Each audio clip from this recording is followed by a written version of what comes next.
Hello साथियों, कैसे हो आप सभी का स्वागत है। आज हम यहाँ से पढ़ेंगे सोनार क्या होता है और रडार क्या होता है। इन बातों के बारे में जानेंगे और हम ये भी जानने वाले हैं कि टॉपिक से रिलेटिव हमें परीक्षाओं में कैसे क्वेश्चन पूछे जाते हैं। ऐसी सारी बातों के बारे में हम वन बाय वन करके यहाँ से पढ़ने वाले हैं। बशर्ते आप मेरे साथ इस लेक्चर में एंड तक बनिएगा। सबसे पहले तो हम शुरू करते हैं किसको, सोनार को पढ़ते हैं कि सोनार तकनीकी जो होती है ये होती क्या है, इसका पूरा नाम क्या होता है, एग्जाम में हमें किस प्रकार से यहाँ से क्वेश्चन पूछे जाते हैं। ऐसी सारी ही बातों के बारे में हम चर्चा करने वाले हैं। तो सबसे पहले यहाँ से पढ़ते हैं हम किसके बारे में, सोनार के बारे में।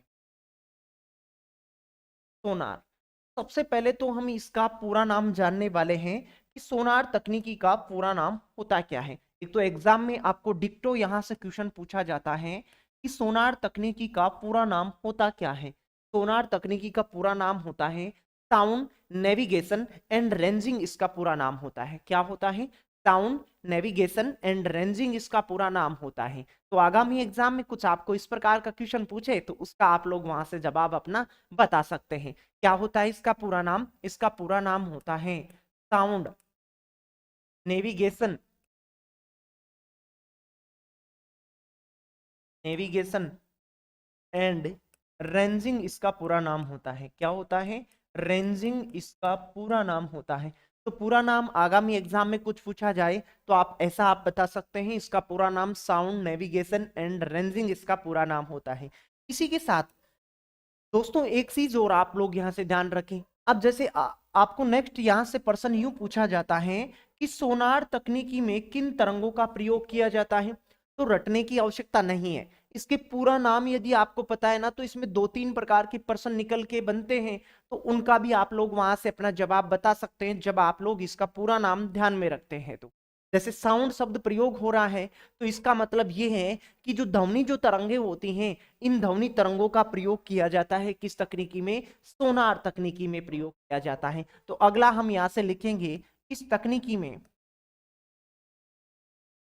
इस तकनीकी में इस तकनीकी में ध्वनि तरंगों का प्रयोग किया जाता है। इन तरंगों का ध्वनि तरंगों का प्रयोग किया जाता है। किन तरंगों का प्रयोग किया जाता है? ध्वनि तरंगों का प्रयोग, ध्वनि तरंगों का प्रयोग किया जाता है। ध्वनि तरंगों का प्रयोग किया जाता है। इसी के साथ नेक्स्ट हम आगे यहां से एक बात और इंपॉर्टेंट है इसकी, कि जो सोनार जो तकनीकी होती है ना, इस सोनार तकनीकी में ध्वनि का परावर्तन होता है। मतलब इस सोनार तकनीकी ध्वनि के परावर्तन के सिद्धांत पे काम करती है। तो सर ये ध्वनि के परावर्तन के सिद्धांत पे कैसे काम करती है? इस सोनार तकनीकी में प्रेषित जो ध्वनि जो तरंगे होती हैं, जो भेजी जाती हैं ध्वनि तरंगे, किसी वस्तु से या किसी अवरोध से टकरा कर वो वापस आती हैं, तब महसूस की जाती हैं, जिससे पता चलता है कि आगे कोई ना कोई अवरोध है। तो इस कारण हम यहाँ से इस पॉइंट को इस प्रकार से लिख सकते हैं। क्या लिखेंगे यहां से? यह प्रेषित ध्वनि तरंगों के, यह प्रेषित ध्वनि तरंगों के ध्वनि तरंगों के वस्तु से टकराकर, वस्तु से टकराकर वस्तु से टकराकर आने वाली आने वाली प्रतिध्वनि आने वाली प्रतिध्वनि के आने वाली प्रतिध्वनि के सिद्धांत पर कार्य करती है।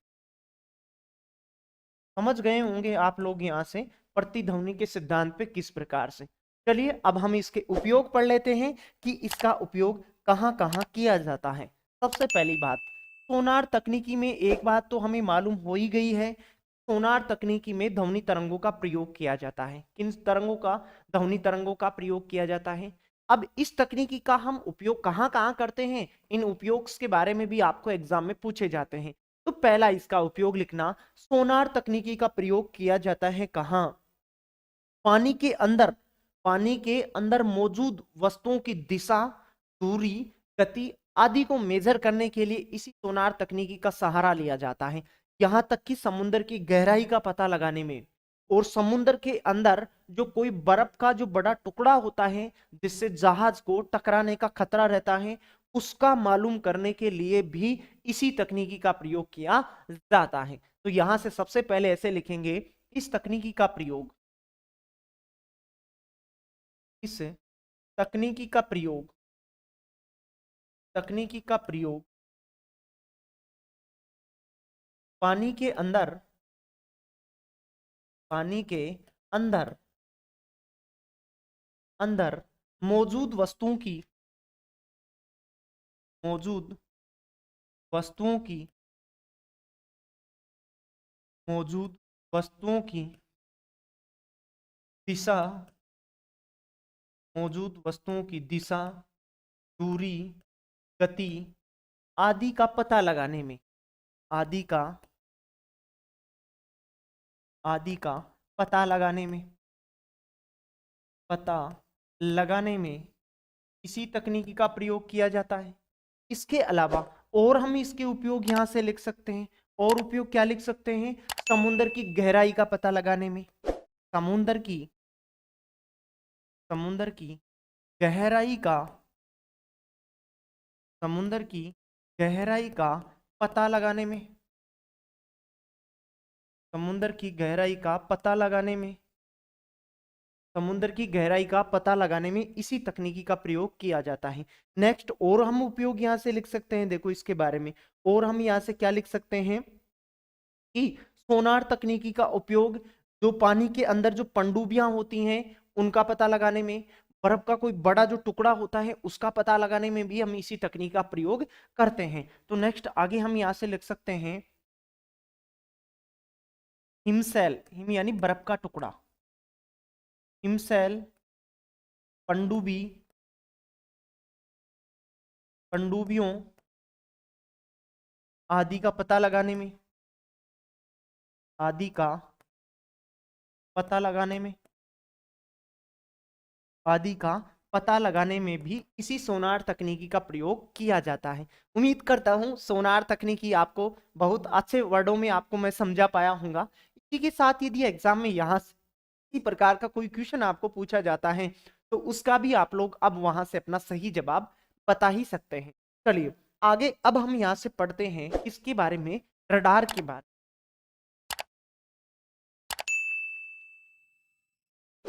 रडार। जैसे कि हमने सोनार के बारे में जाना उसी प्रकार से हम रडार के वन बाय वन करके सारे बिंदुओं को यहां से पढ़ने वाले हैं। सबसे पहले तो हम यूं पढ़ेंगे कि रडार तकनीकी का प्रयोग किया कहाँ जाता है, इसका पूरा नाम क्या होता है, ऐसी बातों को हम यहाँ से जानेंगे। सबसे पहले तो इसका पूरा नाम पढ़ लेते हैं। जैसे कि सोनार तकनीकी में हमने पूरा नाम इसका पढ़ा है कि सोनार का पूरा नाम होता है साउंड नेविगेशन एंड रेंजिंग होता है। उसी के अनुसार हम लोग यहाँ से पता रख सकते हैं रडार का भी, रडार का पूरा नाम होता है रेडियो डिटेक्शन एंड रेंजिंग, इसका पूरा नाम होता है, क्या होता है, रेडियो डिटेक्शन एंड रेंजिंग इसका पूरा नाम होता है, radio detection and ranging, radio detection and ranging इसका पूरा नाम होता है।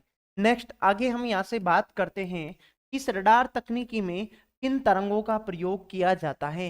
ये मेरे को बताने की आवश्यकता नहीं है, क्योंकि देखो जब आपको इसका पूरा नाम पता है ना तो इसका दूसरी जो हम पॉइंट यहाँ से बात करने वाले हैं जिसके बारे में, वो आपको मालूम चली गया होगा। जैसे कि हमने सोनार में हम लोगों ने ऐसे पढ़ा था कि सोनार तकनीकी में किन तरंगों का प्रयोग किया जाता है, तो हम लोगों ने यहाँ से मालूम किया था ध्वनि तरंगों का प्रयोग किया जाता है। देखो साउंड यहाँ वर्ड काम में आ रहा था, इस कारण हम बता पा रहे थे आसानी से, बट अब इसमें भी हम बता सकते हैं यहाँ से, यहाँ रेडियो वर्ड काम में आ रहा है, तो ध्यान रखिएगा रडार तकनीकी में रेडियो तरंगों का प्रयोग किया जाता है। किन तरंगों का प्रयोग किया जाता है, रेडियो तरंगों का प्रयोग किया जाता है इस तकनीकी में,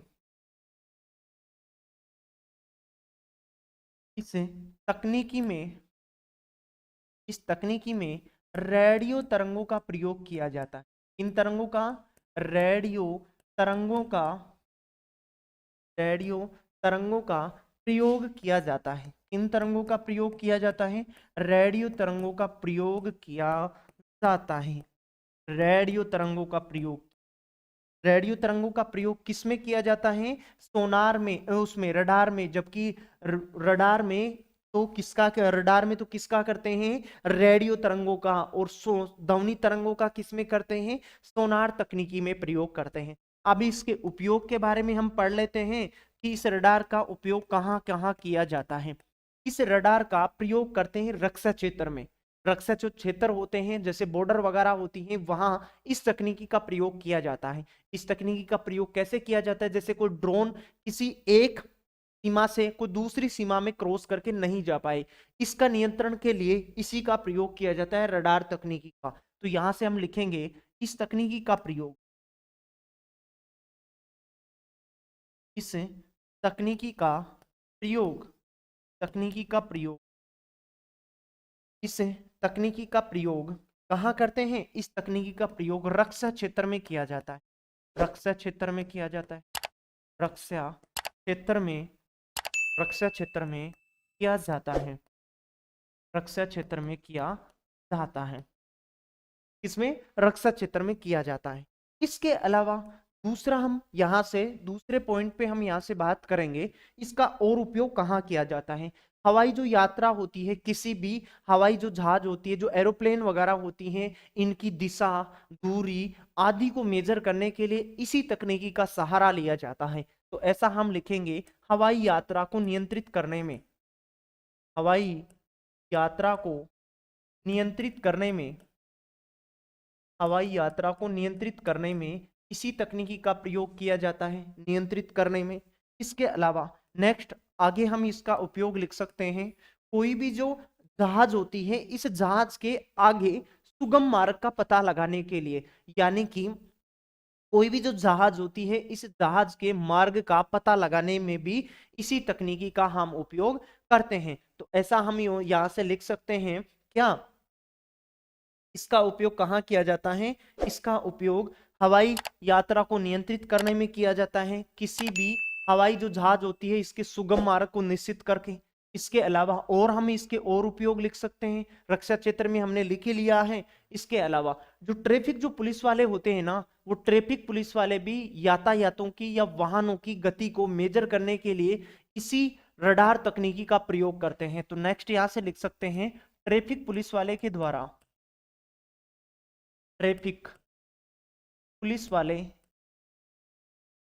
ट्रैफिक पुलिस वाले के द्वारा, ट्रैफिक पुलिस वाले के द्वारा वाहनों की गति को, वाहनों की, वाहनों की गति को, वाहनों की गति को नियंत्रित करने में, वाहनों की गति को नियंत्रित करने में, नियंत्रित करने में इस तकनीकी का प्रयोग करते हैं। कई बार ऐसे स्पीड का चालान जो कटा होगा ना आपका, नहीं कटा है तो कभी कटवा भी मत लेना, तो उसके द्वारा जो पुलिस वाले 2-3 किलोमीटर आगे रहते हैं ना, उनको आपकी जो वाहन जिसका भी आप प्रयोग कर रहे हो उसकी गति का ऑटोमेटिकली पता चल जाता है। तो वो इसी तकनीकी के द्वारा वो पता लगाया जाता है। तो ऐसा आप लोग यहाँ से बता सकते हैं।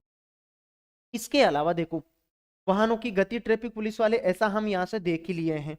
इसके अलावा इस रडार तकनीकी का प्रयोग किया जाता है मौसम के पूर्वानुमान लगाने में, किसी भी ग्रह की स्थिति पता करने के लिए, किसी उल्का पिंड का पता लगाने के लिए, या किसी भी ग्रह की स्थिति का पता लगाने के लिए, मौसम का पूर्वानुमान लगाने के लिए भी इसी तकनीकी का प्रयोग किया जाता है। तो नेक्स्ट यहां से लिख सकते हैं, इस तकनीकी के द्वारा, इस तकनीकी के द्वारा, तकनीकी के द्वारा मौसम का, मौसम का पूर्वानुमान, मौसम का पूर्वानुमान, उल्का पिंड की स्थिति, उल्का पिंड, घरों की स्थिति, घरों की स्थिति का, घरों की स्थिति का पता लगाने में, स्थिति का पता लगाने में, पता लगाने में इसी तकनीकी का प्रयोग किया जाता है। तो देखो, सोनार और रडार में हम लोगों ने यहाँ से क्या पढ़ा है? सोनार में हम लोगों ने सबसे पहले यहाँ से ऐसे जाना, इसका पूरा नाम होता है साउंड नेविगेशन एंड ड्रेजिंग। दूसरा हम लोगों ने यहाँ से जाना कि इसमें ध्वनि तरंगों का प्रयोग करते हैं। फिर इसके उपयोग के बारे में जाने कि जो तकनीकी होती है वो ध्वनि के प्रति ध्वनि के सिद्धांत पे काम करती है, मतलब ध्वनि के परावर्तन के सिद्धांत पे काम करती है। इसके अलावा हम लोगों ने यहाँ से उपयोग के बारे में पढ़ा है कि तकनीकी क्षेत्र में इस तकनीकी का प्रयोग पानी के अंदर जो समुद्र की गहराई हो गई किसी वस्तु का पता लगाने में आदि में किया जाता है, समुद्र की गहराई का पता लगाने में, हिमशैल पनडुब्बी आदि का पता लगाने में। फिर हम लोगों ने यहाँ से रडार के बारे में पढ़ा कि रेडियो डिटेक्शन एंड रेंजिंग इसका पूरा नाम होता है। इस तकनीकी में रेडियो तरंगों का प्रयोग किया जाता है। इस तकनीकी का प्रयोग रक्षा क्षेत्र में किया जाता है। इसके अलावा हवाई यात्रा को नियंत्रित करने में भी किया जाता है। ट्रैफिक पुलिस वालों के द्वारा वाहनों की गति को नियंत्रित करने में, मौसम का पूर्वानुमान और मौसम के पूर्वानुमान के द्वारा अलावा उल्का पिंड हो गए या किसी ग्रह की स्थिति हो गई उसका पता लगाने में भी इस तकनीकी का प्रयोग किया जाता है। अब हम उनकी बात कर लेते हैं जो हमने यहाँ से स्लाइडों के माध्यम से सोनार और रडार को पढ़ा है ना, उनसे हमें एग्जाम में कैसे कैसे क्वेश्चन पूछे जाते हैं उन प्रश्नों पर भी हम यहाँ से चर्चा कर ही लेते हैं। जैसा कि 1 नंबर का प्रश्न हमारे सामने यहाँ है कि इकोकार्डियोग्राफ अधिक नजदीकी से किससे संबंधित होता है। इकोकार्डियो जो ग्राफ होता है ना वो ध्वनि के डोपलर जो प्रभाव होता है ना इस पे काम करता है। डायरेक्टली इसको ध्यान रख सकते हैं आप कि इकोकार्डियो जो ग्राफ होता है वो अधिक नजदीकी काम करता है, किसके अधिक नजदीकी से काम करता है, डोपलर जो प्रभाव होता है, डोपलर जो इफेक्ट होता है उसके नजदीकी से काम करता है। ठीक है ना। बाकी आप लोग यहाँ से ध्यान रख सकते हैं इकोकार्डियोग्राफ यानी कि जो डॉक्टर होता है हमारे हृदय की धड़कनों को मेजर करता है, मापता है, सुनता है। वो ध्वनि के परावर्तन के सिद्धांत पे काम कर रही थी वो, और वो यंत्र था स्टेथोस्कोप जिसके द्वारा हृदय की धड़कनों को सुना जा रहा था। वो यंत्र स्टेथोस्कोप था और स्टेथोस्कोप हमेशा ध्वनि के परावर्तन के सिद्धांत पे काम करता है। चाहे तो आप अपनी नोटबुक में इस बात को लिख सकते हैं कि स्टेथोस्कोप जिसके द्वारा हृदय की धड़कनों को सुना जाता है वो ध्वनि के परावर्तन के सिद्धांत पे कार्य करता है। नेक्स्ट आगे अगले प्रश्न पे चलते हैं। अगला प्रश्न यूं है, सोनार का पूरा नाम क्या होता है। बिल्कुल इजी सा प्रश्न था, विभिन्न प्रकार की एग्जाम में आपको पूछा गया प्रश्न है कि रडार का पूरा नाम होता क्या है। तो रडार का पूरा नाम आप लोग यहाँ से बता सकते हैं कि रडार का पूरा नाम होता क्या है। रडार का पूरा नाम हम लोगों ने जाना था, इसका पूरा नाम साउंड नेविगेशन सोनार, सोनार के बारे में पूछा है तो इसका पूरा नाम होगा साउंड नेविगेशन एंड रेंजिंग इसका पूरा नाम होगा। और इस तकनीकी के द्वारा हम कहाँ कहाँ क्या क्या उपयोग करते हैं वो आप लोग यहाँ से जान ही पाए होंगे। साउंड नेविगेशन एंड रेंजिंग यहाँ लिखा गया है, साउंड न्यूट्रलाइजेशन नहीं, साउंड नेविगेशन एंड रिंगिंग लिखा हुआ है नहीं, साउंड नेविगेशन एंड रेंगिंग या रेंजिंग लिखा हुआ होगा। तो सही जवाब आप लोग यहाँ से अपना आप लोग यहां से सही जवाब चुन सकते थे। इसी प्रकार अगले प्रश्न को पढ़ते हैं। अगले प्रश्न में हमें पूछा गया है कि निम्नलिखित में से किसे सोनार की मदद से मापा जा सकता है। सोनार की मदद से किसे मापा जाता है। हवाई जहाजों की दूरी, हवाई जहाजों की दूरी तो रडार के द्वारा प्रयोग की जाती है। ठीक है ना। जंगलों में जानवरों की उत्पन्न ध्वनि नहीं, ये भी नहीं होगा, ये भी नहीं होगा। वायुयान की ध्वनि पिच नहीं, ये ध्वनि को मेजर करने के लिए थोड़ी ना होता है। पानी के अंदर मौजूद वस्तुओं की दूरी, दिशा और गति को मापने के लिए हम सोनार तकनीकी का प्रयोग करते हैं। सही जवाब हमारा यहाँ से सही जवाब होता डी ऑप्शन में जो लिखा है वो हमारा यहाँ से प्यारा सा जवाब होता। इसी प्रकार एक बेहतरीन क्वेश्चन की ओर हम और बढ़ते हैं आगे। जैसे हमें पूछा गया है शब्द रडार किससे व्युत्पन्न हुआ है। रडार जो पैदा हुआ जो वर्ड है, जो रडार जो वर्ड है ये इसकी उत्पत्ति ये पैदा कहाँ से हुआ है। इसका पूरा नाम था रेडियो डिटेक्शन एंड रेंजिंग था, वहीं से निकल के आ रहा था ये। तो रेट्रो नहीं, रेडियो डिटेक्शन एंड रिसोल्यूशन नहीं, ये भी नहीं होगा, रिसोल्यूशन थोड़ी ना होता है। रिपीट नहीं, ये भी नहीं होगा। यहां से सही जवाब होगा D, radio detection and ranging इसका पूरा नाम होगा। ठीक है ना। सही जवाब आप लोग यहाँ से डी आप सही जवाब बता सकते थे। बाकी ऑप्शन तो वहां से देखो, ये ऑप्शन तो किसके कारण नहीं हो रहा था, ये ऑप्शन देखो रेट्रो, ये पूरा ही गलत था। रेडियो डिटेक्शन यहां तक सही था लेकिन ये गलत था। इसमें रिपीट ये यहीं से गलत था। बाकी आप लोग यहां से देख ही सकते थे। इस वीडियो में आप शुरू से बनते हुए आ रहे होंगे तो इस क्वेश्चन का जवाब भी आप लोग यहाँ से बता ही पा रहे होंगे। चलिए बढ़ते हैं इसी प्रकार अगले प्रश्न की तरफ। अगले प्रश्न में हमें यूं पूछा गया है सोनार अधिकांशतः प्रयोग किया जाता है। सोनार कहाँ प्रयोग, किसके द्वारा प्रयोग किया जाता है? अंतरिक्ष यात्रियों के द्वारा? नहीं, अंतरिक्ष यात्रियों के द्वारा नहीं किया जाता है। अंतरिक्ष यात्रियों के द्वारा तो रडार तकनीकी का प्रयोग किया जाता है। डॉक्टरों के द्वारा नहीं, इंजीनियरों के द्वारा नहीं, नौ संचालकों यानी कि जो जहाज चलाने वाले होते हैं उनको कहते हैं नौ संचालक, तो उनके द्वारा प्रयोग किया जाता है सोनार तकनीकी का। क्यों करते हैं? क्योंकि सोनार तकनीकी के द्वारा किसी भी समुद्र की गहराई का पता लगाने में, कोई पानी के अंदर बर्फ का जो बड़ा टुकड़ा होता है उसका पता लगाने के लिए, या किसी पनडुब्बी का पता लगाने के लिए इसी सोनार तकनीकी का सहारा लिया जाता है। सही जवाब हम लोग यहाँ से अपना सही जवाब डी को चुन सकते थे। चलिए इसी प्रकार बढ़ते हैं आगे। एक और बेहतरीन क्वेश्चन आपके सामने मौजूद है और उसको भी आप लोग यहाँ से पढ़ ही पा रहे होंगे। देखो क्या है, एक सोनार में मौजूद मुख्य उपकरण क्या है जिसका उपयोग पानी के नीचे मौजूद की दूरी, दिशा और गति का पता लगाने के लिए किया जाता है। अभी हम लोग ऐसे पढ़ रहे थे कि सोनार जो तकनीकी होती है वो ध्वनि के प्रतिध्वनि के सिद्धांत पे काम करती है। प्रतिध्वनि जो टकरा कर जो वापस आ रही थी ना, कहने का मतलब ध्वनि का परावर्तन। क्या हो रहा था? ध्वनि का परावर्तन हो रहा था। ध्वनि का परावर्तन उस सिद्धांत पे काम कर पा रही थी। ऐसा क्यों हो पा रहा था? प्रेषित जो ध्वनि थी वो किसी वस्तु से टकरा कर वापस आ रही थी। उसके लिए दो यंत्र लगे रहते हैं, एक तो लगा रहता है कौन सा? ट्रांसमीटर, और एक लगा रहता है डिटेक्टर। एक लगा रहता है कौन? डिटेक्टर लगा रहता है। तो सही जवाब आप लोग यहां से सही जवाब यहां से बता सकते थे। छोटा सा प्रश्न था। चलिए बढ़ते हैं इसी प्रकार अगले प्रश्न की तरफ। अगला प्रश्न यूं है, समुद्र की गहराई निर्धारित करने पानी के नीचे की पहाड़ियों, घाटियों, पनडुब्बियों, हिमशैल आदि का पता लगाने के लिए किस तकनीकी का उपयोग किया जाता है? बता पा रहे होंगे। हम लोगों ने ऐसे जाना है कि पानी के अंदर मौजूद किसी भी वस्तु की दूरी, दिशा आदि को मेजर करने के लिए हम सोनार तकनीकी का प्रयोग करते हैं।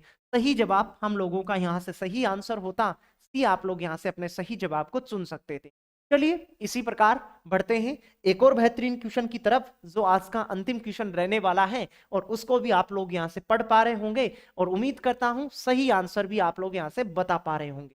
रडार का प्रयोग किसके लिए किया जाता है? रडार का, अब तो देखो रडार का पूछा है, निम्नमगन पनडुब्बियों का नहीं। पनडुब्बियों का पता लगाने के लिए तुम सोनार तकनीकी का प्रयोग करते हैं, गलत जवाब। रेडियो रिसीवर से सिग्नल प्राप्त करने के लिए नहीं, इसका भी हम प्रयोग नहीं करते हैं। दूरस्थ वस्तुओं का पता लगाने के लिए, और एक डी ऑप्शन में लिखा है तुल्यांकी उपग्रह का पता लगाने के लिए। अब या तो सही जवाब सी होगा या सही जवाब क्या होगा? डी होगा। अब देखो दूरस्थ वस्तुओं का पता लगाने के लिए, दूर जो वस्तु हो गई, जैसे कि हमने ऐसे पढ़ रहे थे ना कि आपके पास जैसे वो आ रहा था ना, वाहनों की गति को मेजर करने के लिए, तो 4-5 किलोमीटर दूरी पर कोई स्थित व्यक्ति था, उस व्यक्ति के द्वारा आपकी वाहन की गति को मेजर किया जा रहा था, तो वो आप लोग यहां से बता पा रहे थे, तो वो आप लोग वहां से बता ही पा रहे थे। तो इस प्रकार आप लोग यहां से अपना सही जवाब कौन सा चुन रहे थे? दूरस्थ वस्तुओं का पता लगाने के लिए किस तकनीकी का प्रयोग करते हैं? रडार तकनीकी का प्रयोग करते हैं। ठीक है ना? चलिए इसी प्रकार आप, उम्मीद करता हूं आप लोग इस टॉपिक को बहुत ही बेहतरीन तरीके से यहां जान पाए होंगे और इसी प्रकार आगामी एग्जाम में यदि यहां से किसी भी प्रकार का कोई क्वेश्चन पूछा जाए उसका आप लोग वहां से अपना सही जवाब बता ही सकते हैं। चलिए दोस्तों आज के लिए इतना ही रहने वाला है, बाकी मुलाकात करता हूं इसके अगले वीडियो में। तब तक के लिए आप सभी अपना ख्याल बनाए रखिएगा। आप सभी का प्रेम पूर्वक धन्यवाद।